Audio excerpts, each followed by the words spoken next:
Seminar kooban oo lagu baranayo xuquuqda haweenka oo ay soo qaban qaabisay hay'adda TAG Foundation iyo madaxda ururada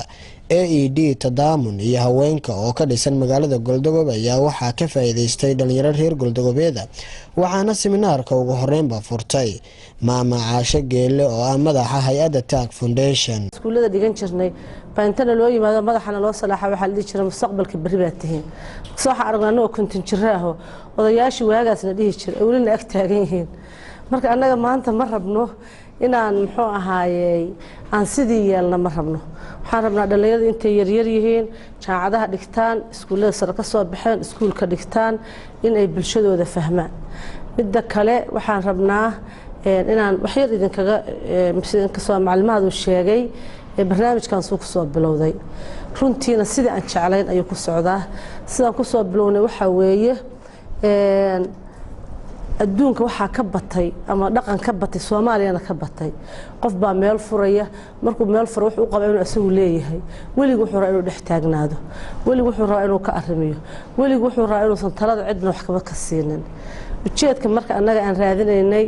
anigu muddaan soo shaqaynayay ma aha macnaha maanta aan ujeedada aan idin hortaaganahay ma aha in aan wax idin sheegayo ama aan muxuu ahaay hadda inta ururaya ka shaqeeyo aan arrimahoodii ka idin sheegay ma aha laakiin waxa waaye mabdii aniga aan waday ayaan waxaan rabaa inaan wax idin kaga sheego dhanka kale maamulka degmada ayaa mahad celin ballaaran u soo jeediyay hay'adda TAG Foundation iyo madaxa hay'adda Maama Caashe Geelle waqtigoodu waxay ka yimaadeen wada dheer marka aad u mahadsantahay dacaashana waa taqaanaa waa founderski mataqaanaa Puntland qofka ku maqal halka ma fadhiyo marka adna Allah ku barakeeyo waan ku soo dhaweynayna aad u mahadsantahay macallin Cabdiwali Dari oo ahaa macallinkii bixinayay seminaarka ayaa bilaabay waxaana si guruubaha looga jawaabay su'aalo la isweydiiyay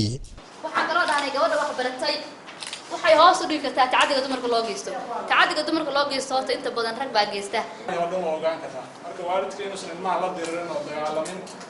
oo ilmihii mar walba uusan garaacin ee uu la saaxiib dhow ka dhigto oo weliba uu ka dhigto saaxiibkiisa ugu horreeyo waxaa kaloo sababaya lack of awareness inaysan jirin wacyigelin bulshada ku filan inaysan bulshadu helin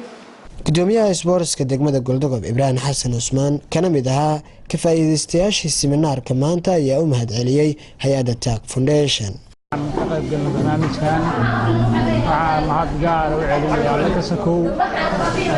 ururka bulshada ugu horeeya ururka haweenka dhalinyarada ururka xaafadaha barnaamijkan kasoo shaqeeyay inuu ku qabsano Galdogob farxad bay noo tahay ka dhalinyaro ahaan inaan barnaamijkan ka qayb qaadano Muumin Jaamac Ciise Lajmal Puntland TV magaalada Galdogob.